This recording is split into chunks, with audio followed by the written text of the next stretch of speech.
এরপর page number 40-তে চলো, এটা আমরা বইতে পেন্সিল দিয়ে করব। নাম্বার ডি কি আছে দেখো, fill in the blanks with he, she and it.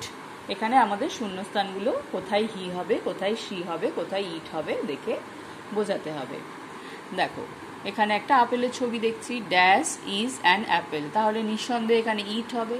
এটা একটা আমরা টাইগার দেখছি, তাই তো, ড্যাশ ইজ আ টাইগার, তাহলে এটাও ইট হবে।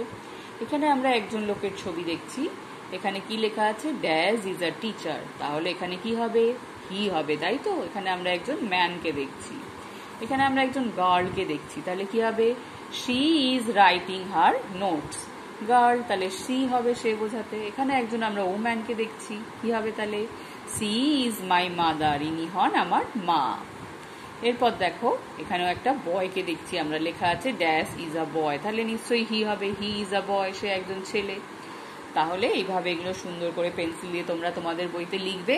আর তোমাদের আশেপাশে তোমরা যা কিছু দেখতে পাবে, যাকে দেখতে পাবে, তার ক্ষেত্রে কি ব্যবহার করা উচিত, আই, ইউ, হি, সি না ইট, তোমরা বোঝার চেষ্টা করবে। তাহলে তোমরা খুব তাড়াতাড়ি এগুলো শিখে যাবে। সবাই ভালো থাকবে, বাই।